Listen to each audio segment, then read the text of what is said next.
What the fuck is going on, Canada? Jesus, Barry, don't get your tits in a twist. What the fuck? It ain't tits. No, I wasn't talking about you. I was talking about his tits. Now I think a decent mauling is in order. Prepare for a serving from Bongo Tits. Oh, bugger it. Jesus, Barry, don't get your fucking panties in a bunch. You don't have to worry about Canada. It's doing fine. And we Canadians are on top of things.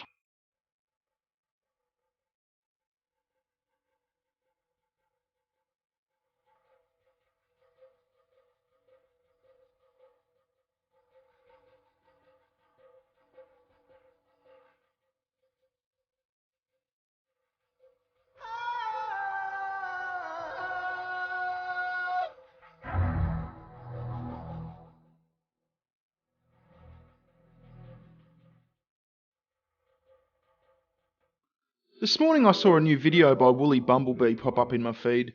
It was about a proposed new bylaw in Canada's Saskatoon province, which directly threatens people's fundamental right to free speech. I love the Woolly Bumblebee. Her videos can be highly entertaining. However, she can go off into the deep end at times and should do a bit more fact-checking before posting. And this was a case in point. As she checked into it deeper, she would have realized that the so-called threat to Canadian free speech was in fact just a proposed bylaw, which, if enacted, would have only affected those within the city limits of the city of Saskatoon, and no one else outside the city in the province of Saskatchewan or in the nation of Canada.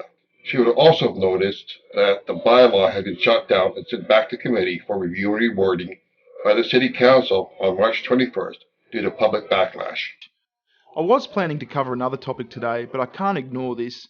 This is a ridiculous, oppressive and insanely authoritarian proposal that citizens of the province should be rejecting at all costs. Which is what the citizens of Saskatoon did, and which is why it was sent back to committee. It was thought to be too broad and too wide-sweeping in scope. Now, as you'd expect with a proposal like this, it's been couched as something that will make society safer and fairer for citizens.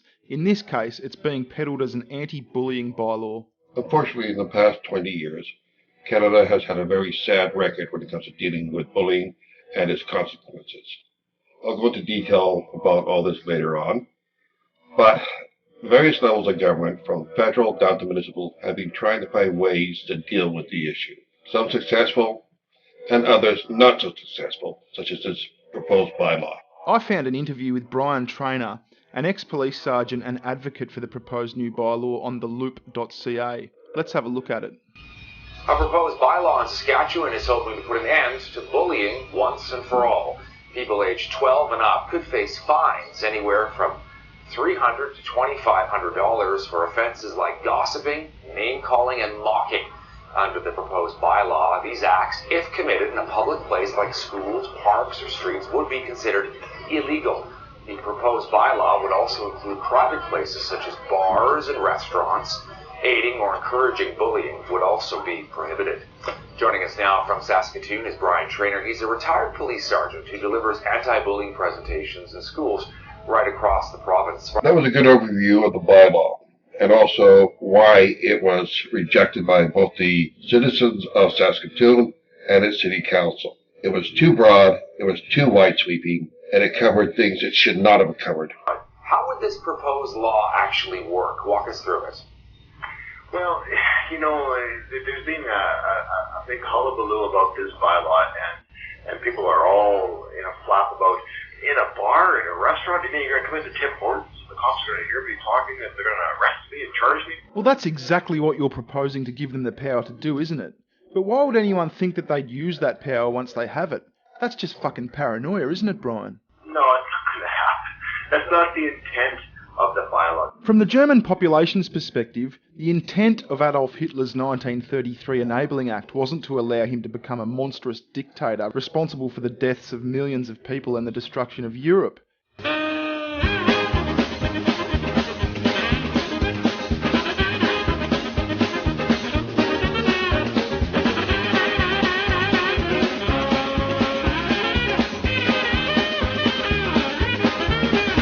Sorry, man, he just could not resist. Intent means fuck all, Brian. It's the actual fine print words that count. The intent of a new proposed law does matter. However, when the wording of that new law does not match the intent, the law is flawed.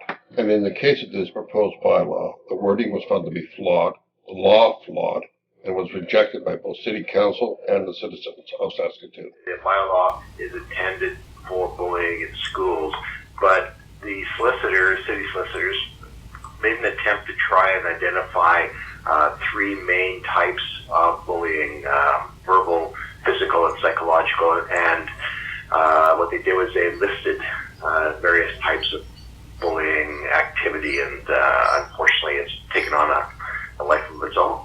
Mate, you didn't explain anything then. You started out by saying the law was intended to tackle schoolyard bullying, which is still fucking stupid. I think this is a good place to discuss bullying in Canada and why various levels of government, from federal down to municipal, along with organizations such as police departments, schools, school boards, churches, and other NGOs are trying to come to grips with the issue. Now, when I speak of bullying and harassment, I'm not talking about the bullshit complaints from fuckwads like Anita Sarkeesian, who cried to the UN, nor am I speaking about the kid who was butthurt because somebody called him a fag in passing.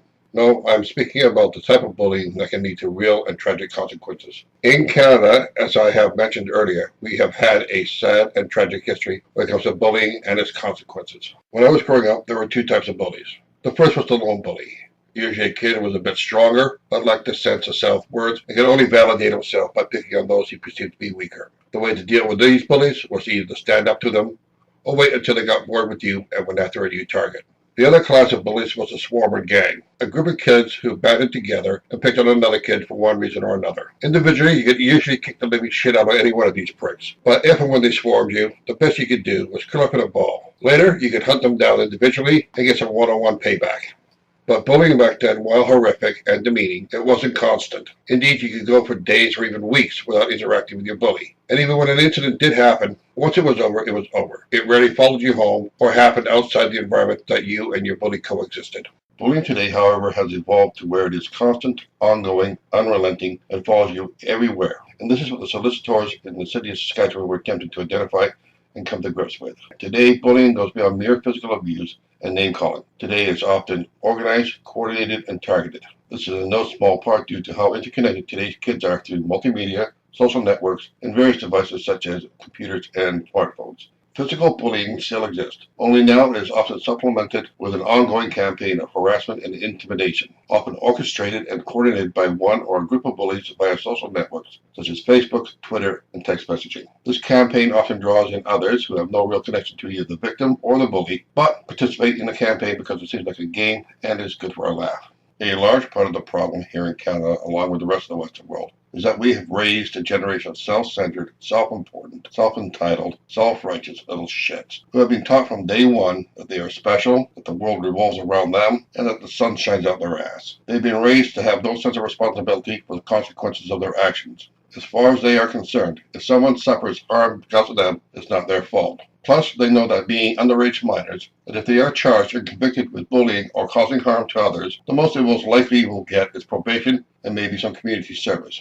While it is fashionable to blame the bleeding-hearted Liberals for this sad state of affairs, and, to be honest, they do share some responsibility, most of the blame, in my opinion, goes to the parents of these little shits. They are the ones that created them and raised them. These parents also tend to be blind to what little monsters they have created. As soon as one of their little darlings gets into trouble, their parents will attempt to shift the blame onto others, declaring that their little darlings would never do such a thing, and anybody who claims that they did is a lying piece of shit. Now, back in the late 60s and early 70s, if you complained to the police or the school authorities about being bullied, they would say there was nothing they can do about it, and that you should be a man and stand up to the one bullying you. And this was the attitude of the various authorities in Canada until very recently. Part of the problem is nobody really knows how to approach the issue, let alone how to deal with it. The various authorities are trying to come to grips with the issue, but are struggling. If you want an insight as to why Canadians from all walks of life and all political leanings take the issue very seriously and are trying to find ways to bring it under control, then you might want to Google Rita Burke, Jamie Hubley, Amanda Todd, and Riata Parsons. All four were victims of bullying, and all four are now gone. 1 by murder, 3 by suicide. We know that it's highly unlikely we will ever eradicate bullying, but we can try to minimize the amount of bullying that goes on and the damage it causes. Then explained that some solicitors wrote down a list of what can be considered bullying, after which it, quote, took on a life of its own. Do you think the public is this fucking stupid? That was such a piss-weak excuse for an explanation. It is said that an elephant is nothing more than a mouse designed by a government committee, and that is what this bylaw turned out to be. An elephant-sized and shaped mouse. Ex-Sergeant Trainer is correct, and that during the development of this bylaw, the committee tasked with creating it lost control and it gained a life of its own. Now, in the past, I have sat on a number of committees tasked to develop policies and procedures for the companies I work for, and I've seen firsthand how easy it is to lose control of the process. You start off with a clear objective or deliverable and start to build it. Then usually someone has what they think is a good idea and convinces the rest of the committee to work it in. That idea then generates another, and then another, and then another, until you have a finished product which you are proud of, but it's so full of bloat and so misses the mark of the original objective that when you present it to those who commission the work, they go, what the fuck? Then some cunt starts to tear your opus to shreds using reason and logic. In the end, it is sent back to the humble and chastised committee to be reworked, and that is what happened with this proposed bylaw. You know, Brian, as a retired police detective, I'm curious your thoughts on how you actually go about enforcing this kind of thing if it ends up being adopted. Let me guess, citizens will be encouraged to report illegal activity to the secret police, who will then investigate? I mean, the alternative is to have a policeman assigned to monitor any and every conversation between citizens, which might be a bit costly at this point in time. Well, almost all bylaws across any jurisdiction in this country are complainant-driven. They're not police-driven. They're somebody files a complaint. To the secret police? No, not to the secret police, but to the regular police or bylaw enforcement officers. And yes, I understand you're trying to be a wee bit sarcastic here, but you missed the mark. When I was younger, I was a member of the Canadian Military Police, which, unlike their UK, US, and I believe Aussie counterparts, are fully accredited to peace officers and officers of the court, with the same powers of investigation, arrest, and detention as the RCP and other civilian police forces in Canada. While on garrison duty, apart from traffic violations, the vast majority of the incidents I responded to were called-in complaints usually involving fights, assaults, thefts, drunkenness, and domestic disputes, my least favorite incident to deal with, and other civil and military crimes. Rarely did we ever stumble upon a crime or a violation while it was happening. This holds true for most civilian cops in Canada. The vast majority of the incidents they respond to are called in by the public at large. Had this bylaw been passed as written, I very much doubt the City of Saskatchewan Police Department would have placed a high priority on enforcing it or even investigating it. They would have only acted if a serious and verifiable complaint had been made, and even then it would have been a low priority call. I figure that the amount of time and effort the Saskatchewan Police would have invested in enforcing this proposed bylaw would have been equal to as much as the law enforcement in the state of Mississippi spends on enforcing their anti-adultery or premarital sex laws. That is to say, little or no effort at all. By the way, the penalty for violating the Mississippi law is a fine of $500 or 6 months in prison upon conviction. And the way I look at it is bylaws are empowering. They empower the community to make the community better by involving the citizens to be proactive, not to rely on the police to do something. So they see an incident, and for instance, we have noise bylaw, we have spitting on the sidewalk bylaw. Yeah, and now you want a gossiping, name-calling and mocking bylaw. So if this gets through, you can forget about telling any kind of joke because that's mocking, confiding in anyone else about anything because that's gossiping, and making any kind of accusation against anyone because that's name-calling. Ultimately, this is a law against disagreeing with the status quo. It is fucking ridiculous. You're correct, it is fucking ridiculous. And that is why it was shot down and sent back to committee by the City Council. Well, I can guarantee you there are not cops running around downtown Saskatoon looking for people spitting on the sidewalk. Yeah, but they could be if they wanted to be, couldn't they, Brian? And that's the fucking point here. They could. However, it would be highly inefficient and a complete waste of money, manpower, and resources. Also, Canadian cops are generally fairly pragmatic, like most Canadians, and I doubt they'd be very much bothered to enforce such a bylaw, even if instructed to do so. I mean, if somebody phones a complaint, you deal with it. So it's discretion on the part of the police. Sometimes, Brian, as you know, bullying is very obvious. Other times it can be a little bit blurry, whether this is just unpleasant behavior, whether it is in fact bullying. How do you decide? Well, that's the beauty of this kind of law, isn't it? It'll be vague enough that those who are deemed guilty are the ones that the authorities want to be guilty. I must state again that because this bylaw was so poorly written, so vague, and so broad in scope, that the City Council shot it down and sent it back to committee to be reworked. And it's also, you look at the situation, bullying has three components to it. It's repeated, it's intentional, and it's harmful. So what's the reaction of the target? Is this cunt serious?